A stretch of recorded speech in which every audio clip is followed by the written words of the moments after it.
Cher public, nous vous invitons à prendre place confortablement et à fermer la sonnerie de votre téléphone cellulaire. En cas d'incident, veuillez repérer les sorties de secours les plus près de vous. Bon divertissement. 1, 2, 1, 2. OK, c'est bon, on peut y aller. Sophie Durocher. Elle met en scène les arts, la culture et la société. Une représentation pas comme les autres. Sophie Durocher.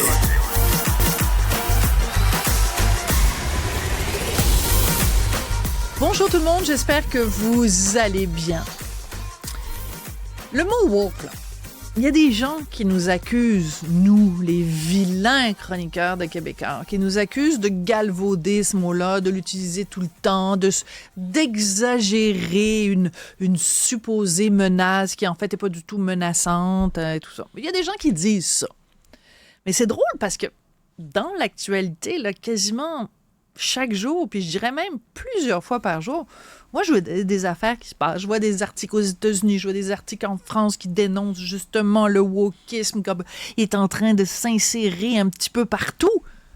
Fait que, est-ce que c'est une illusion que nous, on a?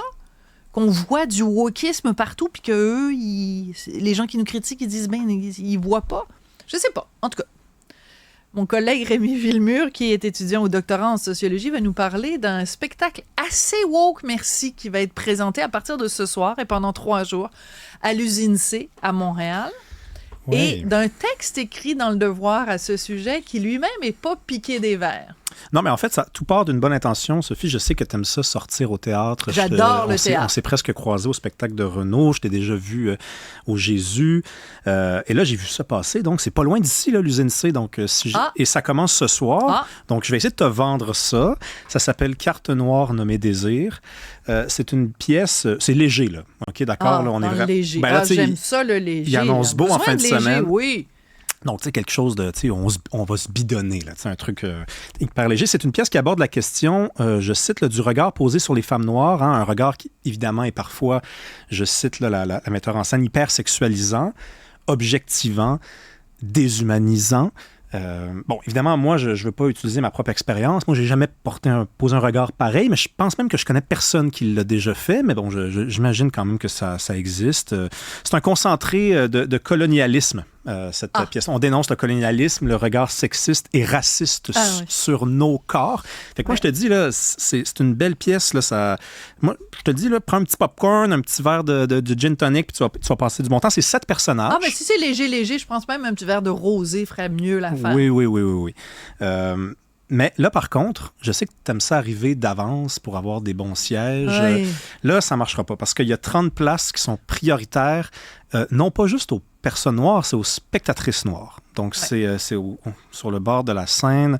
On veut que les gens puissent passer une belle soirée, mais c'est parce que, en fait, ce que la metteur en scène dit, c'est qu'il n'y a jamais eu de pièce dans l'histoire du théâtre qui prenait la femme noire comme personnage principal. Donc là, on veut donner la possibilité à des spectatrices noires de se voir, de s'apercevoir pour la première fois. Ça, c'est surtout pas de l'apartheid ou du racisme. Là, non, diviser. Mais non. Quand c'est du racisme anti-blanc, c'est pas du racisme. Rémi, voyons, coudonc. Ouais, non, mais j'apprends pas vite. Moi, c'est ça l'affaire. Oui, il faut que tu fasses une mise à jour tous les matins. Puis des fois, tu as d'autres choses à faire, comme on dit. Juste pour que ce soit bien clair.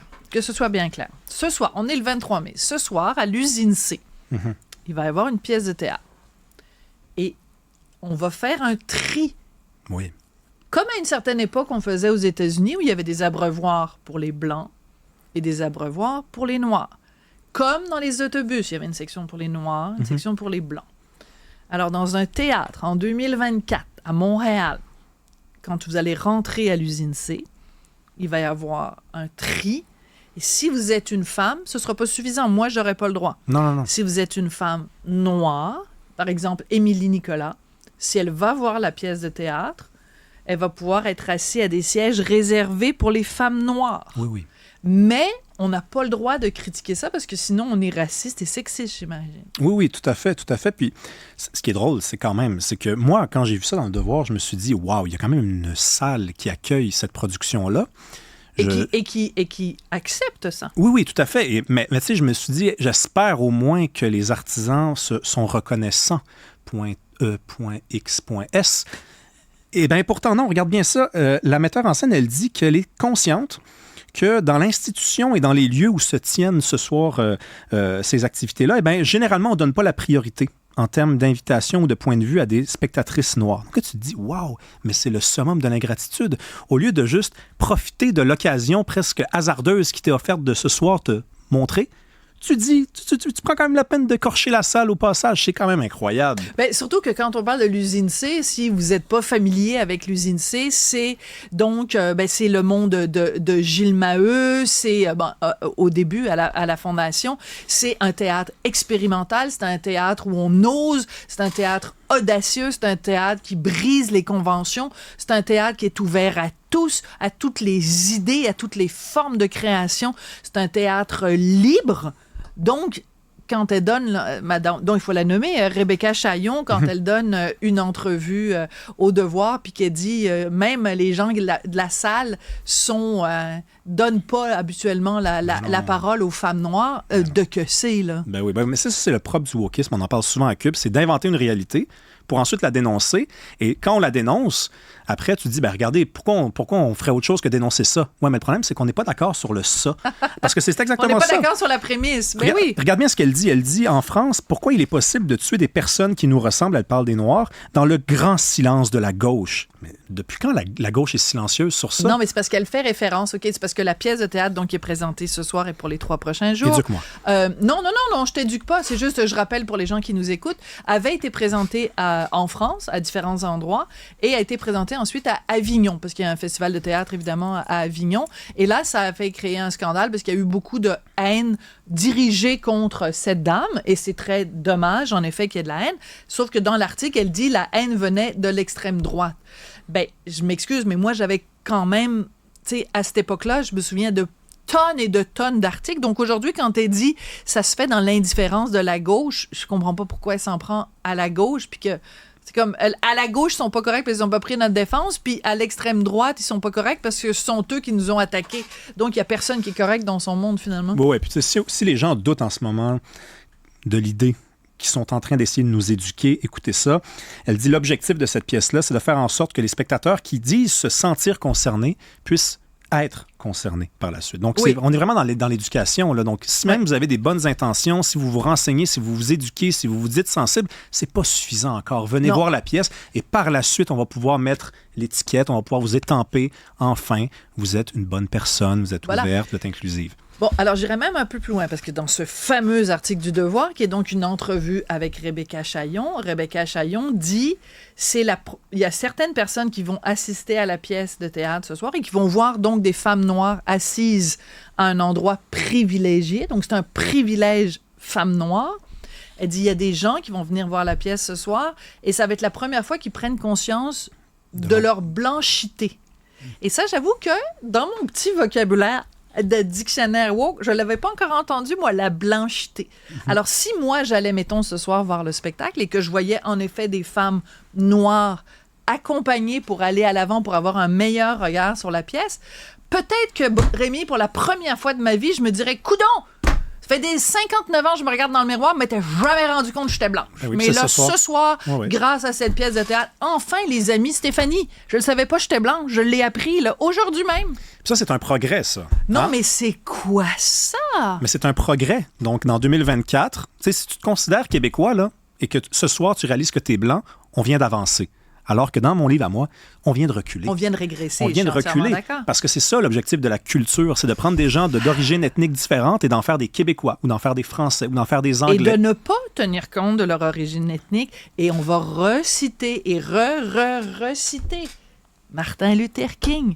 Je rêve d'un jour. Tu l'as inclus dans le spectacle sur les grands discours. Je rêve d'un jour où on va juger un individu, non pas à la couleur de sa peau, mais à la the content of his character. Oui, où les petits-enfants blancs vont jouer avec les petits-enfants noirs, où les gens vont se marier ensemble. Et on va arrêter de dire aux gens, toi, t'es un blanc et t'es différent. C'est pas mieux de dire que c'est meilleur que de dire qu'il est moins bien. Non. 1963, ce discours-là. 1963, on est en 2024. Eh oui.